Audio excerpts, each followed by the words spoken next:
Yo, what's up, baby? This your boy Devin Sifford, and this from my couch to your house, and I'm back in the building.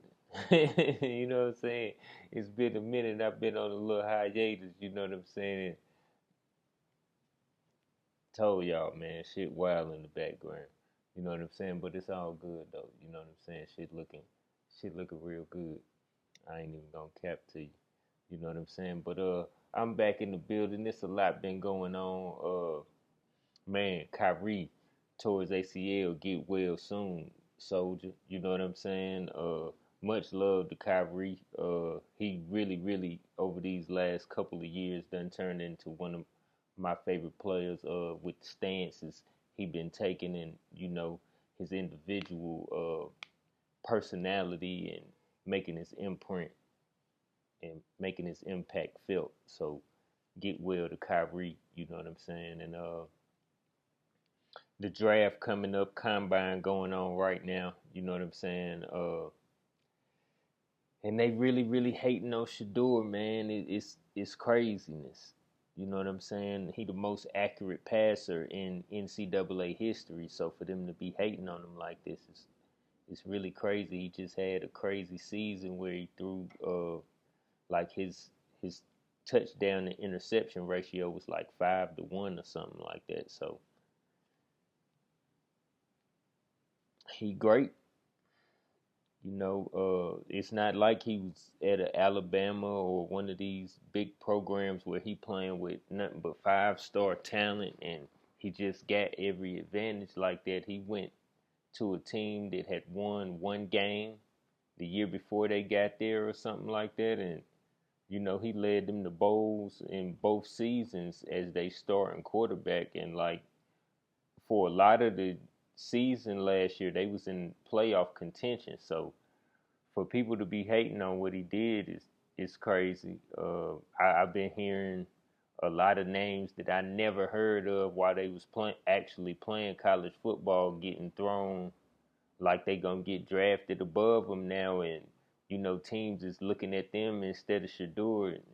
So it's getting crazy. It's getting to be that type of thing, and I don't expect no less though when it's a black quarterback. You had Lamar Jackson, who was a Heisman Trophy winner. He almost fell out of the first round. So that just tells you the way that they scout black quarterbacks when they coming out of college.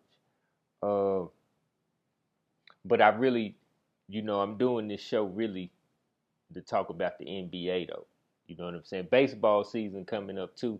But I'm doing this show to talk about the NBA. Let's talk about it, man. Because last show I talked about the Lakers not looking so good since the Luka trade, and ever since then, I think they done won like 8 in a row ever since I did that last show. So they done showed me already. But shouts out and kudos to LeBron. This one of the few rare times in my life where I done had to give it up to him as a player. But he done the right thing. They playing through Luka. He playing off the ball more than he ever have in his career, and that's what he should have done with Luka coming in and him being a ball dominant player. Let him cook. I did see one game Luka hit a last second buzzer beater three, and he had that look on his face like, man, you know. But that's the type of basketball that LeBron don't need to be playing. He don't need to be having the ball the whole shot clock and then giving it to Luka right at the end and having Luka shoot these crazy shots, because that be why LeBron teams don't win, because he be ball dominant and then kick it to the guys at the end of the shot clock to take crazy pressurized, because it was a contested shot and all that. He just happened to knock it down. But nah, they've been playing great on both sides of the ball though, which was my question when the trade happened. Like, what they gonna do on defense now? Because LeBron haven't been playing good on D these last seasons, but hey, it's working. They've been the best defensive team in the NBA, so they really cooking. But I was watching Golden State in New York last night, and uh, New York was up by 8 at halftime, and they had been winning by more than that for most of the first half. And you know, you could just tell, like in the third quarter, like Golden State just started walking them down and took over and ended up winning the game by almost double digits, I want to say, or either did win by 10 or 12 or something like that. But it was a great performance, and they look really good ever since they got Jimmy Butler too. I didn't know what difference Jimmy would really make, but he really been making a difference, and he done really cemented the roles on that team, and the rotations and all of that are back the way that they needed to be and should have been. Even when they had Wiggins, they could have been playing the way that they playing now, but something about Wiggins and the team is it's just been a disconnect. And so, you know, Jimmy coming in there, they done cranked it up on both sides of the ball too. He been playing real well with Golden State. They look good. They look, you know, them and LA, they look like they could make a run at it. Uh, I'm still partial to Denver, even though they done lacked off. They was on a 9-game winning streak. I think they lost like 3 in a row since then or something like that. So they got to get it back together. They got to start back defending and you know, not caring who get off, because Jamal Murray was getting off like he was hot, and he might have cooled down a little bit, but hey, next man up. Let's keep it going because they got plenty of weapons. So I don't expect that they should not keep winning and keep playing well. And of course Cleveland, man, that comeback against Boston, like they was out of here like 25-3, and they came all the way back and won. But I looked at it like, well, Boston know what they can do. They the defending champions, and they still having a great season. But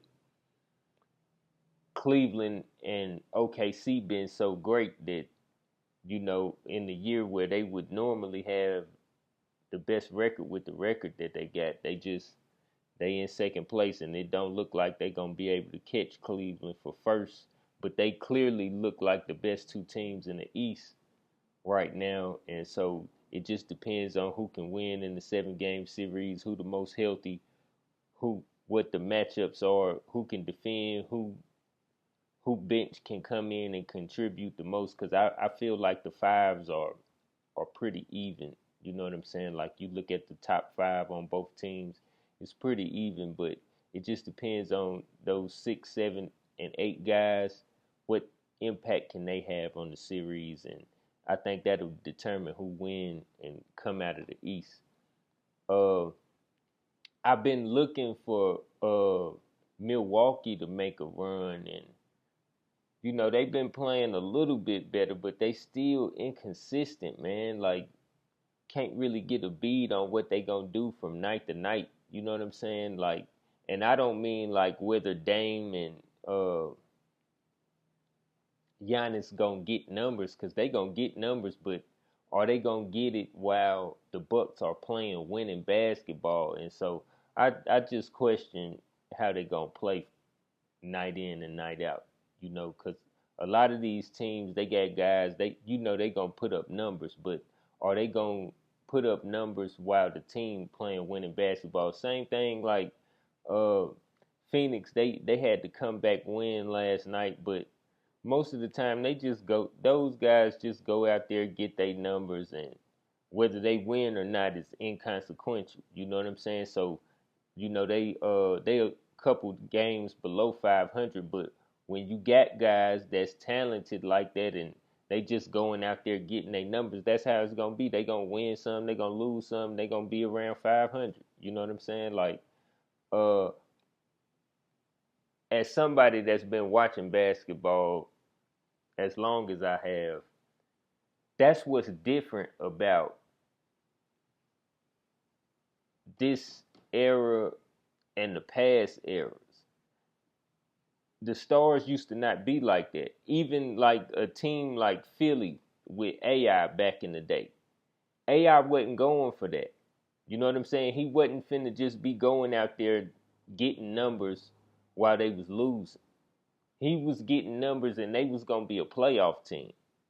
You know what I'm saying? And even them getting in the playoffs, like he wasn't satisfied with getting to the playoffs and then getting knocked out in the first round neither. You know what I'm saying? And so that's what I be looking for, like all these guys with all this superstar status and all this, you know what I'm saying? And then your team ain't even middle of the pack, like y'all playing to get in the play in, like that don't even make sense to me.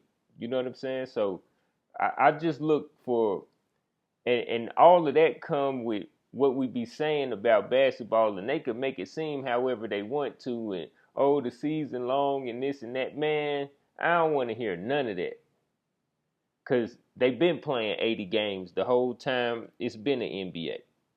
You know what I'm saying? It's been 80, 81, and 82 games the whole entire time it's been an NBA. So all that, I don't want to hear none of that. The season's been this long, this whole entire time. And teams been bringing it night in and night out, winning 67. You know what I'm saying? Like 86 Celtics, they won 67. Wilt in the 60s won 68 with the Sixers, and then a couple years, then in the 70s he won 69 with the Lakers. Those is his two championship teams. Both of his championship teams, they set the record for wins in NBA history. You know what I'm saying? The Bulls winning 67, winning 70, winning 69 games in a season. You know what I'm saying? That lets you know that, hey, every night we step on the court, we playing our best basketball. If you beat us, okay, you beat us. Y'all was better than us that night. But it ain't never been, okay, we just gonna get out here and go through the motions and cause we don't need this game. Nah. We the best team. We gonna win every night if we can. If a team beat us, okay, they beat us. But ain't no we just we resting and what the fuck kind of shit? That shit is weak. That shit is weak. And that's why the NBA is weak compared to how it used to be in other eras. And that's what people be talking about when they be criticizing these players.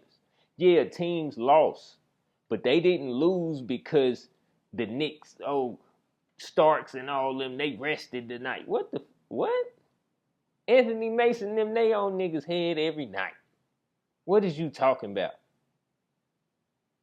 Every single night, you know, the Knicks on the schedule, it's going down. It's going down. And they ain't the only ones. The Pacers, the Hawks, you know what I'm saying? The whole East was like that back in the day. The Heat, everybody, you got to bring it. Every night you go to Milwaukee and run into Big Dog and, what's buddy name?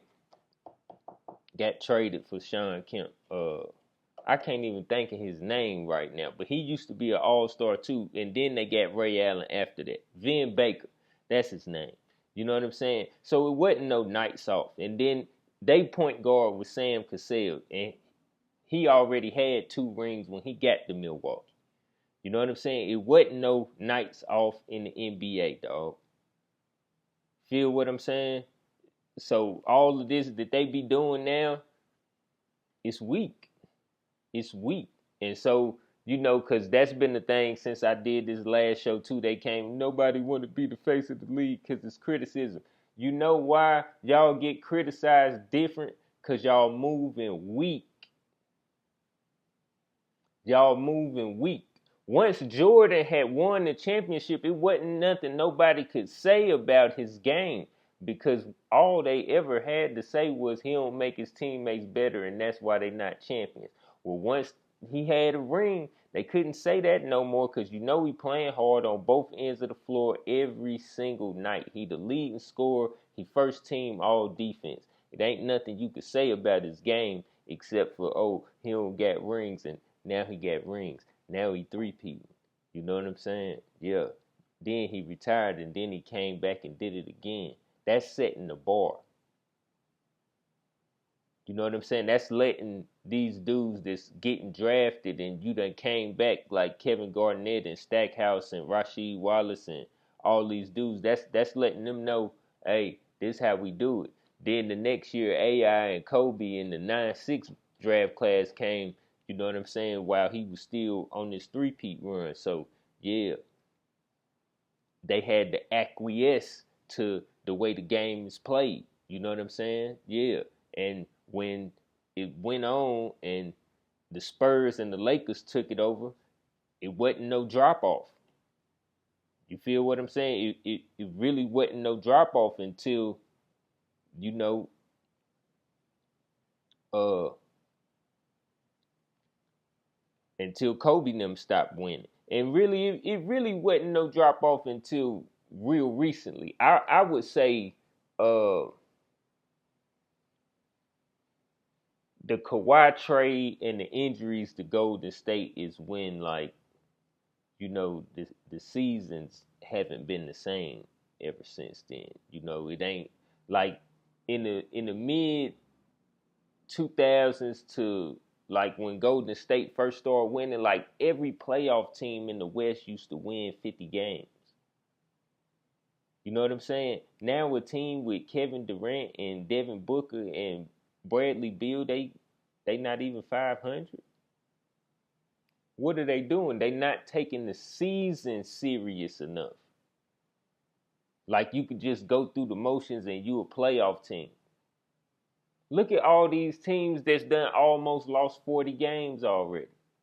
That's crazy. That's crazy. It's still a month and some change already left in the season. It's still 20 something games left in the season. All these teams done lost over 30 plus games already. That's crazy. You know what I'm saying? Only the worst teams supposed to be losing that much. So man, I like what I'm seeing from Golden State and LA. You know what I'm saying? I wish that the whole NBA would start playing consistent basketball. Yeah, we know it's teams that's better than others. Yeah, we know they all professionals. Any team can beat any team any given night. Yeah, yeah, yeah. But sometimes they don't be playing winning basketball. If everybody go out there and play winning basketball every single night, the NBA will be putting out the best product out there, and everybody will want to watch the games, and nobody will be complaining about the style of play or none of that because they'll know that, hey, this what I'm paying to see. You know what I'm saying? This is what I want to see when I tune in to NBA basketball. Winning basketball is being played on both sides, no matter which team wins. You know what I'm saying? But I'm Devin Sifford. This from my couch to your house, and I'm up, and I'm out.